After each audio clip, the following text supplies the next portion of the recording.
कुरा गर्नुपर्ने। त्यसमा त राजा बनाएको देशमा आज प्रचण्ड किन बस्या, तपाईँ किन बस्या, कट्टर गणतन्त्रवादीहरू किन बसे?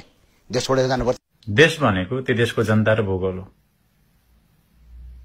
के बनायो राजाले? त्यो हिमालय राजाले बनाएको हो,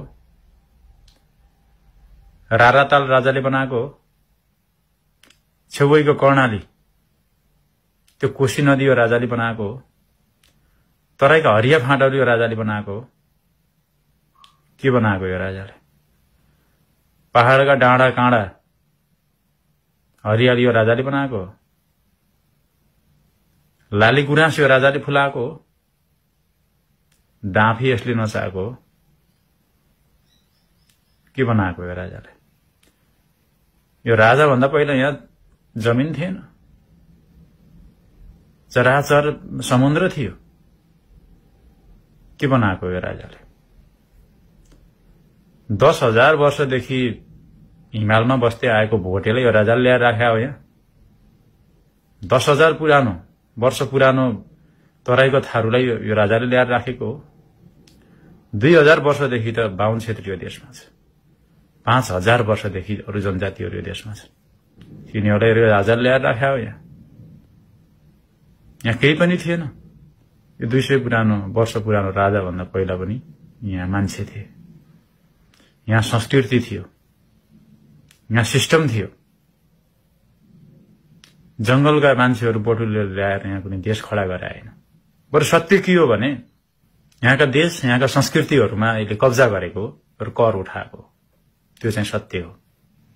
म भन्थे यदि यो देश जापान भइदिएको भए, यो देश बेलायत भइदिएको भए, यो देश सिंगापुर भइदिएको भए, यो देश स्विजरल्याण्ड भइदिएको भए, म भन्थे यो देश राजाले बनाएको। हामी भाग्यमानी रहेछौं। हेर्नुस्, बाहिर दार्जिलिङमा मान्छेहरू कति गरिब छन्, त्यो सिक्किममा मान्छेहरू खान नपाएर मर्छन्। यो बिहारमा मान्छेको हालत के छ? त्यो नेपालबाट छुटेको कुमाउ गढवालका मान्छेहरू बिचरा कति अभागी रहेछन्, कति गरिब छन्। संसारभरबाट मान्छेहरू लुकेर छिपेर नेपाल पस्न खोज्छन् धनी बन्नको लागि। यो राजाले यो देश नबनाइदिएको भए आज हामी पनि गरिब हुन्थ्यौं। यदि यो भन्न पर्या भए मान्थ्यौं यो देश राजाले बनाएको। अब यति भनिसकेपछि तपाईलाई लाग्ला यो त नेपाल विरोधी रहेछ भनेर। होइन, म नेपाल विरोधी होइन। खासमा यो देश पनि यो राजाले बनाएको होइन। यो देश पनि यहाँकै जनताले बनाएको हो। यो राजाले त इतिहास लेखेको हो, यो देश मैले बनाएको हुँ भनेर। र ज्ञानेन्द्र साई जस्ता मान्छेहरूले त्यसलाई ढोल पिटाएका हुन् र तपाईको ब्रेन वाश गरेका हुन्। यो देश राजाले बनाएको देश होइन। यो देश तपाई हाम्रा बाजेले बनाएको देश हो। म राज संस्था विरोधी मान्छे होइन नि। म सम्मान गर्छु जापानको राज संस्थालाई, म सम्मान गर्छु बेलायतको राज संस्थालाई, किनभने त्यो देश त्यहाँको राजाले बनाएको।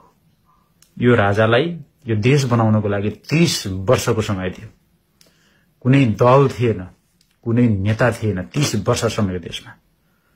त्यो 30 वर्षमा कोरिया कहाँ पुग्यो, संसारका कस्ता कस्ता लुथ्रे थुत्रे देशहरू 30 वर्ष भनेको कम अवधि हो। तपाईले 7 महिना, 8 महिना, 9 महिना, 1 वर्ष शासन चलाएका नेताहरूसँग प्रश्न सोध्नुहुन्छ तिमीहरूले देश विकास किन गरेनौ भनेर। 17 महिना सरकार चलाउन पाएको थियो बीपीले, प्रचण्डले 6 महिना कि 7 महिना, केपीओले 2-3 कति वर्ष चलायो।